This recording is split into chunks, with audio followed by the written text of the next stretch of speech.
26 10th class students కి నమస్తే, all the best.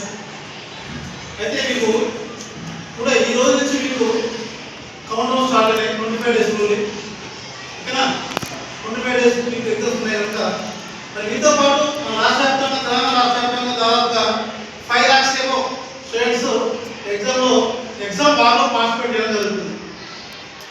ఇది ఒక్కరే కాదు, మీతో పాటు దాదాపుగా ఒక మినిమం ఒక 50,000 స్కూల్స్ చిల్డ్రన్స్ అంటే దాదాపుగా గవర్నమెంట్ ఒక 25,000 అబో స్కూల్స్ నుంచి, ప్రైవేట్ ఒక 25,000 అబో స్కూల్స్ నుంచి 10th క్లాస్ ఎగ్జామ్ రాయడానికి ప్రిపేర్ జరుగుతుంది. ఓకే, దాంట్లో భాగంగానే ఈ 25 డేస్ మీరు ఏం ప్రికాషన్ తీసుకోవాలంటే, ఇలాంటి జాగ్రత్తలు తీసుకోవాలంటే ముఖ్యంగా మీకు హెల్త్ ఇంపార్టెంట్. ఓకేనా, హెల్త్తో పాటు మీరు ఏం తీసుకోవాలి అంటే ఇక హెల్త్ ఫుడ్ అన్నమాట. ముఖ్యంగా ఇంకా మీరు ఎక్కువ టెన్షన్ పడకూడదు. దాంతోపాటు ఎక్కువ ఓవర్గా ఆలోచించి ఇబ్బంది పడకూడదు. తక్కువ ఎక్కువ మీరు టెన్షన్ పడకూడదు. ఇది చాలా ఇంపార్టెంట్. ఎందుకంటే ఆల్మోస్ట్ ఇంకా అర్థమైపోయింది, ఒక 10 months అయిపోయింది. ఈ 10 months అయితే ఎవరో తెలుసు ఆల్మోస్ట్ తెలుసు కాబట్టి వాళ్ళకున్న 5 4 వాళ్ళకు ఉంటుంది, మీకున్న 5 4 మీకు ఉంటుంది. 5 4 మీన్స్ ఇంటెలిజెన్స్ కాన్ఫిడెన్స్. ఓకేనా, ఇది మన యొక్క విజ్ఞాన సామర్థ్యం అన్నమాట. అండర్స్టాండ్? దీనికి అనేక రకాలు మనకు వస్తుంది. అంటే మన పేరెంట్స్ నుంచి రావచ్చు, మన పూర్వీకుల జీన్స్ అంటే మన తాత ముత్తాత యొక్క జీన్స్ మనకు వచ్చేస్తుంది. ఇంకా ఏంటి అంటే మన చుట్టూ ఉన్నటువంటి సరౌండింగ్ ఉంటుంది కదా, మన ఫ్రెండ్స్ కానీ మన చుట్టూ ఉన్న యొక్క హౌజెస్ వాళ్ళ యొక్క థింకింగ్ అనే ఆలోచన మొత్తం మన మీద ఎఫెక్ట్ పెడతాయి. అందుకోసమే అందరూ ఒకేలాగా ఆలోచించరు, ఒకేలాగా వాళ్ళు ఉండరు కనుక మీరు కూడా ఫీల్ కావద్దు, బాధపడవద్దు. ఓకే, ఆమెకు 80కి 70 వచ్చిందని చెప్పి మీరు ఫీల్ కావద్దు, అలాగని చెప్పి 35 40 వచ్చిందని ఇంకో ఫీల్ కావద్దు. కాకపోతే మీరు భగవాన్ మీద ఈర్చలు లేకపోతే ఇంకో టెన్షన్ పెట్టుకోకుండా మీకు కూడా మైండ్ పెట్టుకోవాలి, చదవండి. ఈ యొక్క 25 డేస్ చాలా ఇంపార్టెంట్. ఇంకా ముఖ్యంగా ఏంటంటే వచ్చే మొత్తం సంబంధం ఎక్కువ జరుగుతుంది ఫంక్షన్. ఆ ఫంక్షన్కి మీరు కంపల్సరీగా అటెండ్ కావద్దు. ఓకేనా, ఎందుకంటే మీ యొక్క ఫంక్షన్కి, మీ యొక్క రిలేటివ్ ఫంక్షన్కి మీ యొక్క పేరెంట్స్ కానీ, మీ బ్రదర్స్ కానీ, మీ సిస్టర్స్ కానీ, మీ యొక్క ఫ్యామిలీ మెంబర్స్ వెళ్ళడం జరుగుతుంది. అంతేగాని మీరు వెళ్ళకూడదు. ఇది చాలా ఇంపార్టెంట్.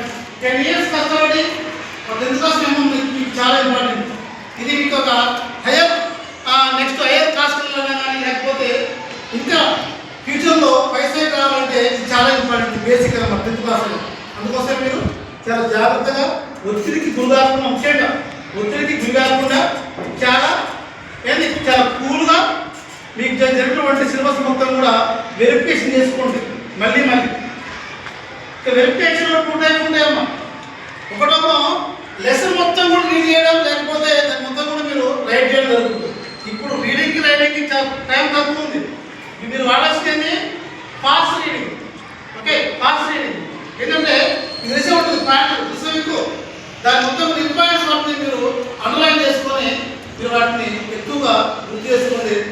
మీరు మామూలుగా ఎక్కడైనా హాస్పిటల్ అయినా లేకపోతే లోకల్ అయినా ఎక్కడ కూర్చొని 25 డేస్ ఏం చేయాలి, మీరు ఒకటే డిస్కస్ చేయాలి. దేని గురించి? మీ ఫ్యామిలీ గురించో, లేకపోతే మీ ఫేస్ క్లీనింగ్ గురించో, లేకపోతే మీ ఫేస్ గురించో, మీ యొక్క డ్రెస్ మెడిసిన్ గురించి కాదు. దేని గురించి అంటే సబ్జెక్ట్లోని క్వశ్చన్ గురించి డిస్కస్ చేసుకోండి. ఓకేనా, ఇప్పుడు ఈ 25 డేస్ ఏం చేసిందంటే మీరు వేరే టాపిక్ గురించి మాట్లాడుకోవద్దు. ఎగ్జాంపుల్ సినిమా కావచ్చు, లేకపోతే విహారాత్మక గురించి కావచ్చు, దేని గురించి కావచ్చు లేదు. ఓన్లీ సింబల్స్ గురించి, క్వశ్చన్స్ గురించి, మ్యాక్సిమం ఎక్కువ బిట్స్ గురించి ఎక్కువ మీరు డిస్కస్ చేసుకోవాలి.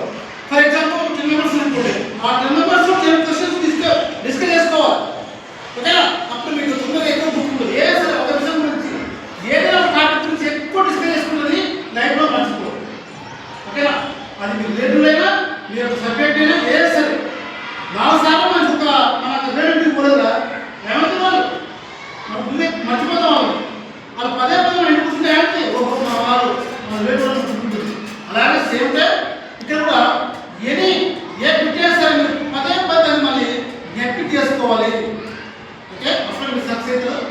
మరి 25 డేస్లో చాలా బాగా చదవండి. అన్ని సబ్జెక్ట్ ఇంపార్టెంట్, 6 సబ్జెక్ట్ ఇంపార్టెంట్ కనుక చాలా ముందుకు రావాలి. కావాలని కోరుకుంటూ మన యొక్క స్కూల్ పేరు మన యొక్క మీ ఉపాధ్యాయులకు పేరు కావాలని మీకు ఒక అప్పిచ్చి అనుకుంటున్నాను. Thank you.